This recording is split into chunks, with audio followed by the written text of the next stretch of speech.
అందరికీ నమస్కారం. నేను చెప్తున్న కథలు మీకు నచ్చినట్లయితే మా ఛానల్ని సబ్స్క్రైబ్ చేసుకోండి, లైక్ చేయండి, కామెంట్ చేయండి. డిటెక్టివ్ వాచవ్ పార్ట్ 6. ఎంతో కష్టపడి సిటీకి దగ్గరలో నా సెటప్ పెట్టుకున్నాను. పిలవని పేరంటంలా వచ్చి అంతా చెడగొట్టావు. నిన్నేం చేస్తే బాగుంటుంది? తన అనుచరుడు ఒక అతన్ని తెచ్చిన కుర్చీలో కూర్చొని కోరగా చూస్తూ అడిగాడు బాజీమయ్య. కాళ్ళు చేతులు కొంచెం కూడా కదిలించడానికి వీలు లేకుండా బంధించబడి ఉన్నాడు శ్యామ్ సుందర్. తన రక్తంలోకి ప్రవేశించిన గ్యాస్ ప్రభావం పూర్తిగా తొలగిపోయినట్టు ఇంకాసేపు మత్తుగా యాక్ట్ చేద్దామని రెడీగా ఉన్నాడు శ్యామ్ సుందర్. 2 ఆకులు ఎక్కువే చదివాడు బాజీమయ్య. నీ మత్తు అరగంట క్రితమే వదిలిపోయినట్టు నాకు తెలుసు. పిచ్చి వేషాలు వేయవలసిన అవసరం లేదు అంటూ శ్యామ్ సుందర్ గుట్టును బట్టబయలు చేశాడు బాజీమయ్య.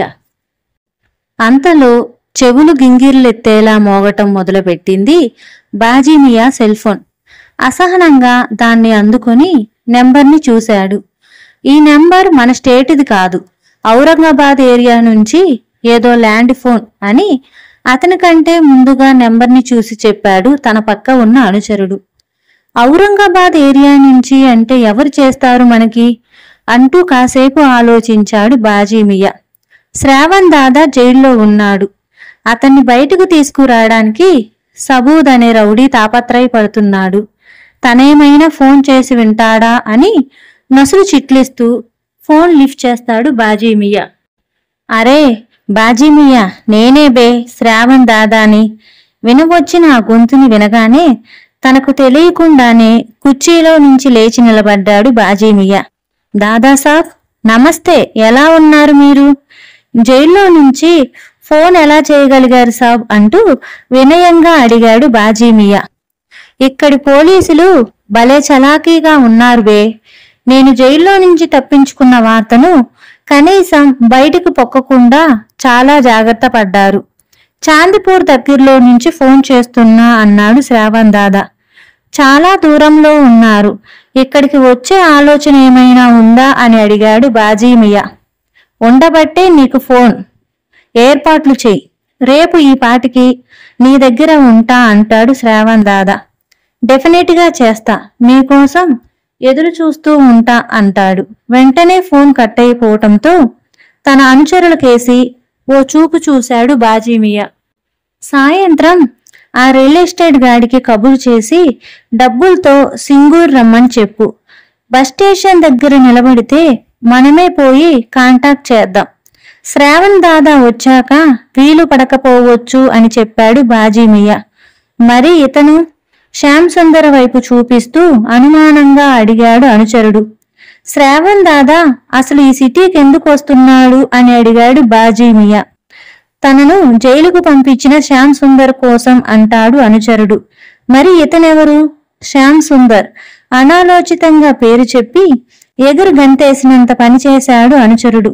నిజంగా మన అదృష్టం ఆగమేఘాల మీద నడుస్తుంది.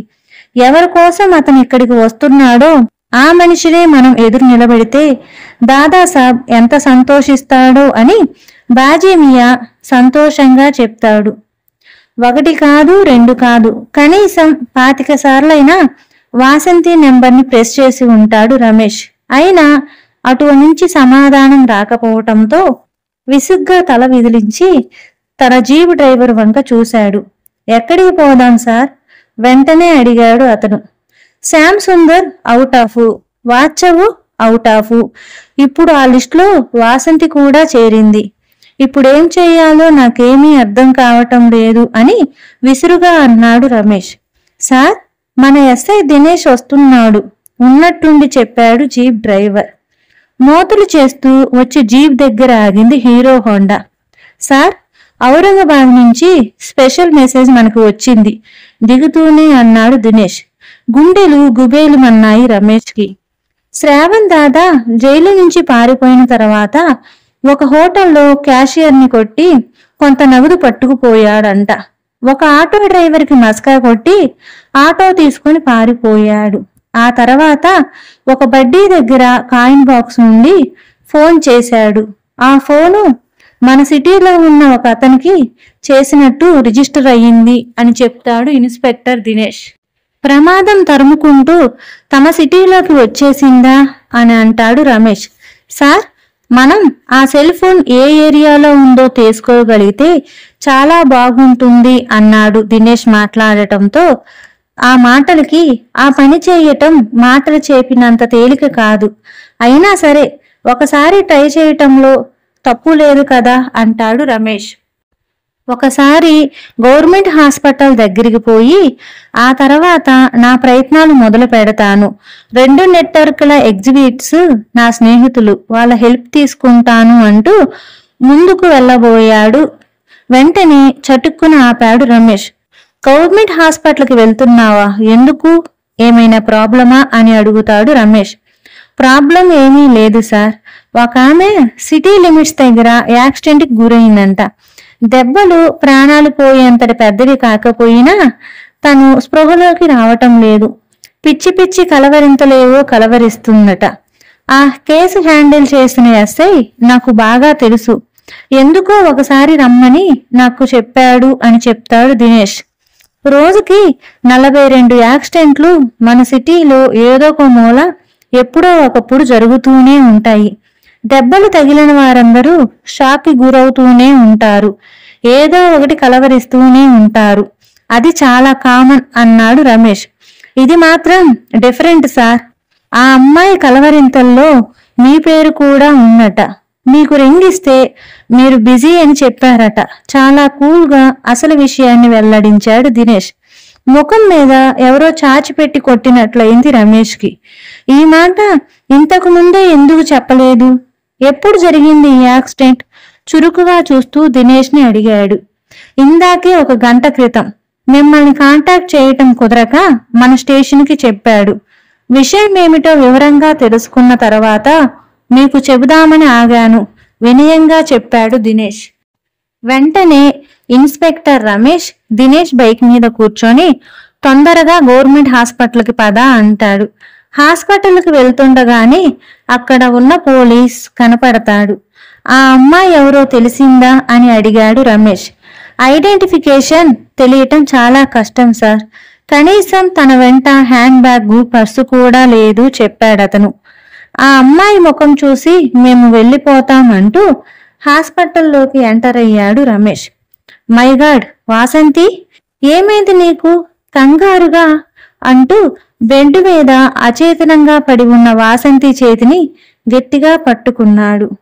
కమాన్ దినేష్, యాక్సిడెంట్ జరిగిన ప్రదేశంలోకి వెళ్ళి వాసంతి హ్యాండ్ బ్యాగ్, ఏదైనా వెహికల్, బహుశా తన స్కూటీ ఉండొచ్చు, వీటన్నిటినీ మన స్టేషన్కి తీసుకురా అని చకా అని ఆర్డర్లు వేశాడు. గవర్నమెంట్ హాస్పిటల్లో ఉంటే ట్రీట్మెంట్ సరిగ్గా ఉండదని మంచి ప్రైవేట్ హాస్పిటల్కి వాసంతిని షిఫ్ట్ చేయాలి అనుకున్నాడు రమేష్. ప్రైవేట్ హాస్పిటల్కి ఫోన్ చేసి అంబులెన్స్ని పంపించండి, మేము హాస్పిటల్కి చేరుకునే లోపు అందరూ రెడీగా ఉండాలి అని చెప్పాడు రమేష్. ఖచ్చితంగా 15 గంట తర్వాత హాస్పిటల్ ఆవరణలోకి ఎంటర్ అయింది అంబులెన్స్. స్ట్రెచ్చర్ మీద పడుకోబెట్టిన వాసంతిని అందులోకి ఎక్కించి తను కూడా లోపల కూర్చున్నాడు రమేష్. నలుపు రంగు, బ్లాక్ కలర్, బ్లాక్ అంబాసిడర్ అస్పష్టంగా కలవరిస్తుంది వాసంతి. తన సెల్లును తీసి స్టేషన్కి ఫోన్ చేశాడు. హలో సార్ అంటూ వినవచ్చింది ఒక కానిస్టేబుల్ కంఠం. రహమాన్ ఎక్కడున్నాడు? ఇప్పుడే వచ్చారు సార్, మీరు పంపించిన కేడీతో మాట్లాడుతున్నాడు అని చెప్పాడు కానిస్టేబుల్. గట్టిగా మాట్లాడమని చెప్పు. నేను స్టేషన్కి వచ్చేసరికి నాకు అన్ని విషయాలు వివరంగా చెప్పాలి అని ఆర్డర్ వేశాడు రమేష్. తంబిదొరై కిడ్నాప్ కాబడిన సందులోకి ఒక నల్ల అంబాసిడర్ వచ్చి చాలాసేపు అటూ ఇటూ తిరిగినట్లు చెప్పాడు ఆ కేడి. నల్ల అంబాసిడర్ గురించే కలవరిస్తుంది వాసంతి. ఈ రెండిటికి ఏమైనా కనెక్షన్ ఉందా అని ఆలోచిస్తూ ఉంటాడు రమేష్. ఎవరు వచ్చినా మనం వదిలి వచ్చిన రోడ్డు మీద నుంచే రావాలి. ఈ పొదల మధ్య నుండి రావటం అసంభవం. అరగంట తర్వాత తనకు తానే నిర్ణయించుకుని పొదల్లో నుంచి లేచాడు వాచవ్. తన కదలికల్ని గమనించేందుకు ఆ చుట్టుపక్కల ఎవరూ లేరని నిశ్చయం అయ్యాక నెమ్మదిగా రోడ్డు మీదకు బయలుదేరాడు. నడి రోడ్డు మీద నన్ను వదిలిపెట్టి ఎక్కడికి పోయారు సార్? నడుచుకుంటూ సింగూరు వెళ్ళిపోయారేమో అనుకుంటున్నాను అని అతన్ని చూడగానే గుర్రబండివాడు అంటాడు. నీ గుర్రానికి మెంటల్ నెమ్మదించిందా? నవ్వుతూ అడిగాడు వాచవ్. మీరు అటు వెళ్ళగానే ఇది సెటరేట్ అయింది సార్. ఎంతసేపటికి మీరు రాకపోయేసరికి గడ్డి తింటుంది కదా అని ఇప్పుడే గుర్రాన్ని గడ్డిలోకి వదిలాను అని చెప్తాడు. సరే అయితే అంటాడు. వెంటనే గుర్రాన్ని తీసుకువచ్చి బండి స్టార్ట్ చేస్తాను అని అనేసరికి సిటీలో నుంచి నా ఫ్రెండ్ ఒకతను వస్తానని ఫోన్ చేశాడు. కాసేపు వెయిట్ చేయడానికి నీకేమైనా అభ్యంతరమా అడిగాడు వాచవ్. సాయంత్రం దాకా కూర్చోమన్నా కూర్చుంటాను సార్, కానీ ఇంకొక 10 రూపాయలు ఎక్స్ట్రా ఇస్తే చాలు అన్నాడు. తనలో తాను నవ్వుకుంటూ ప్యాంటు జోబులో నుంచి ఫోన్ తీసి వాసంతి నెంబర్కి ఫోన్ చేశాడు వాచవ్. రింగ్ అయింది కానీ అటువంటి నుండి రెస్పాన్స్ లేకపోవటంతో మళ్ళీ కట్ చేసి వెంటనే రమేష్ నెంబర్కి ప్రెస్ చేస్తాడు. వెంటనే లిఫ్ట్ చేశాడు రమేష్.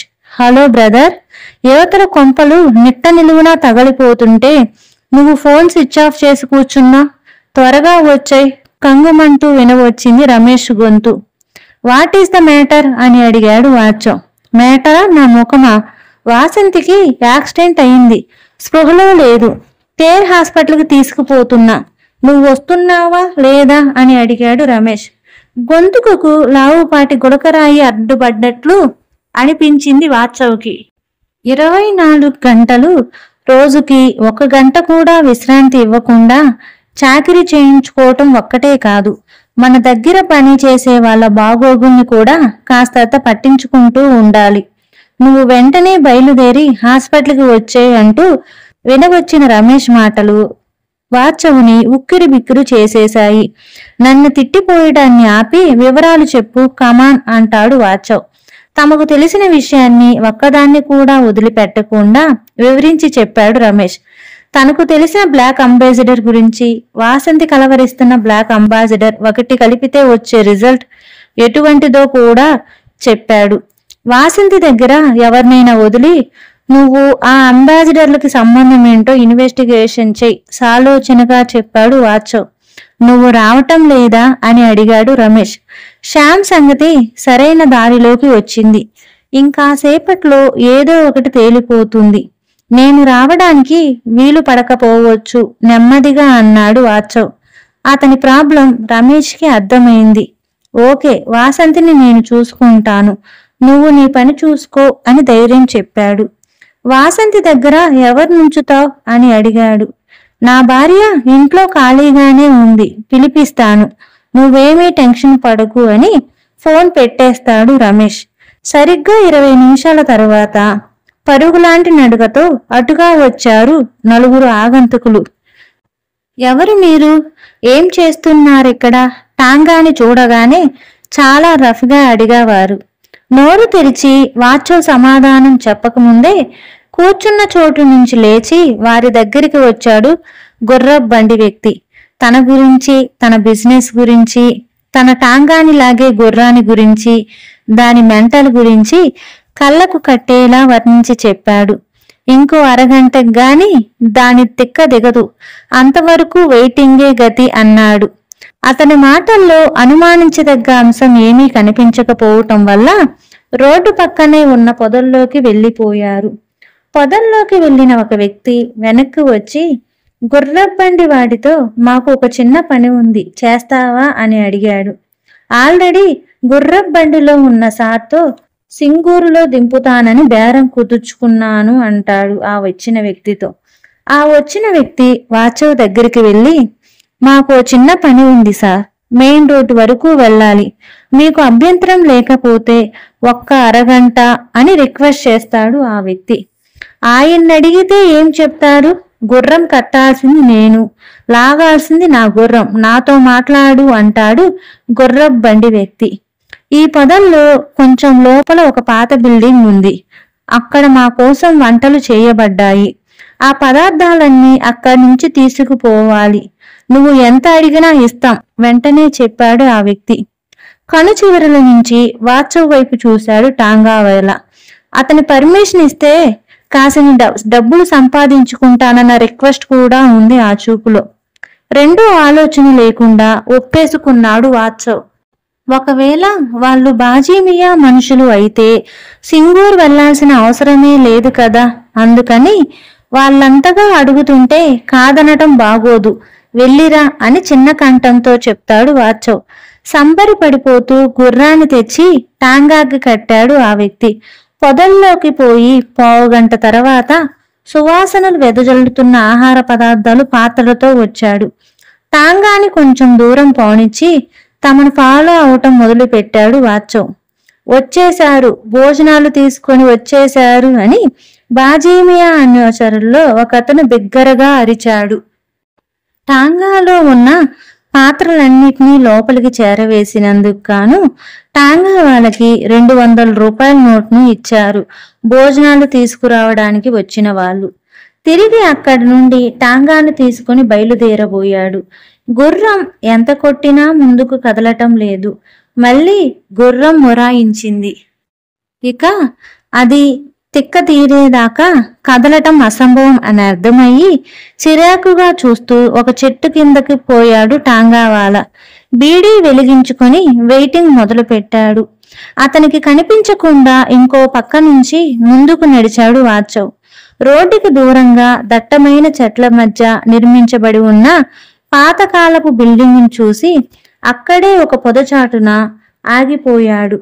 సృష్టిగా తిన్నారు బాజీమియా అనుచరులు. మసాలాతో దట్టించిన విందు భోజనాన్ని ఆరగించటం వల్ల నిద్ర ముంచుకు వచ్చేసింది అందరికీ.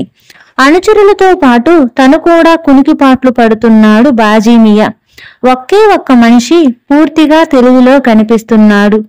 చచ్చి చెడి వంట చేసి తీసుకువస్తే రాక్షసుల మాదిరి తిని గురకలు తీయడానికి రెడీ అవుతున్న బాజీమియా అనుచరులందరినీ లోపలే తిట్టుకుంటూ ఖాళీ అయిన పాత్రలన్నిటినీ భవనం వెనకాల బావి దగ్గరికి చారవేసుకుంటున్నాడు ఆ వంట మనిషి.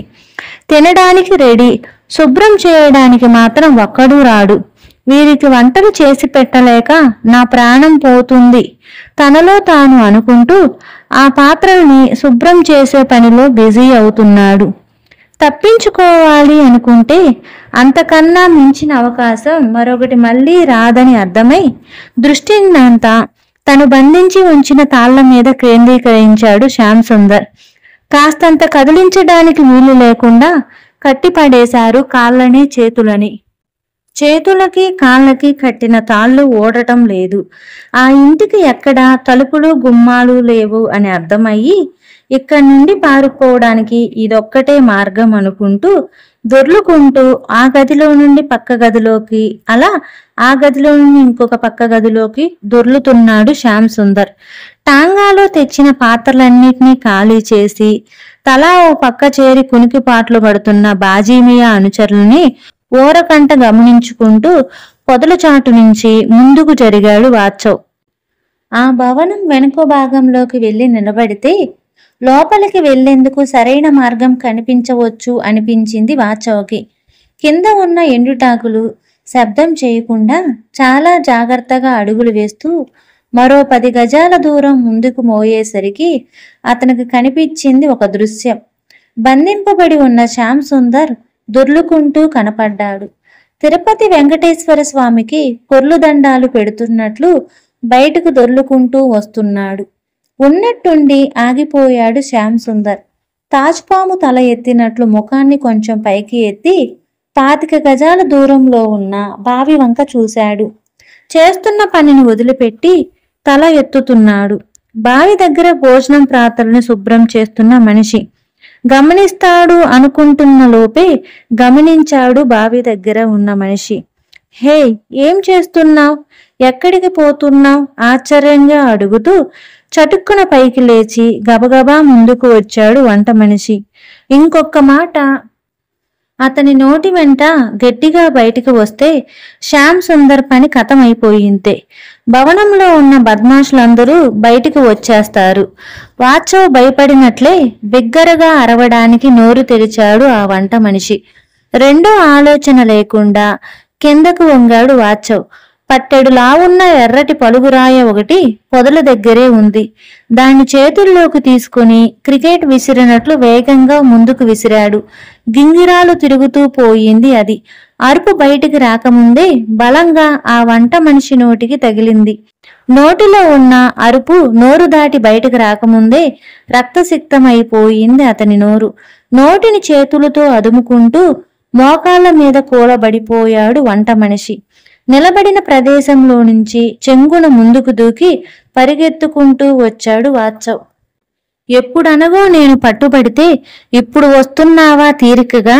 ఎన్ని దెబ్బలు తిన్నానో నీకు తెలుసా? కోపంగా అడిగాడు శ్యామ్ సుందర్. తప్పించుకున్నానని సంతోషించకు, నీతో పాటు నేను కూడా పొర్లు దండాలు పెట్టాల్సి రావచ్చు అంటూ అమాంతంగా శ్యామ్ సుందర్ని ఎత్తి భుజం మీద వేసుకున్నాడు వాత్సవ్. సరిగ్గా అప్పుడే అరుపులు మొదలుపెట్టాడు నోరు పగిలిన ఆ వంట మనిషి. రండి రండి, బందీగా ఉన్న వ్యక్తి పారిపోతున్నాడు అని అంటాడు. కునికిపాట్లు పడుతున్న బాజీమియా ఒక్కసారిగా అదిరిపడి కుర్చీలో నుంచి లేచాడు. కంగారుగా గోడల్ని వదిలి పైకి లేచారు అందరి అనుచరులు. ఒకరి ముఖాలు ఒకరు చూసుకుంటూ భవనం వెనుక భాగంలోకి పరిగెత్తుకు వచ్చారు. శ్యామ్ సుందర్, వాత్సవ్ బాజీమయ్య నుండి తప్పించుకుంటారా లేదా దొరికిపోతారా తెలుసుకోవాలి అంటే డిటెక్టివ్ వాత్సవ్ తరువాయి భాగం వినాల్సిందే. తరువాయి భాగం పార్ట్ 7.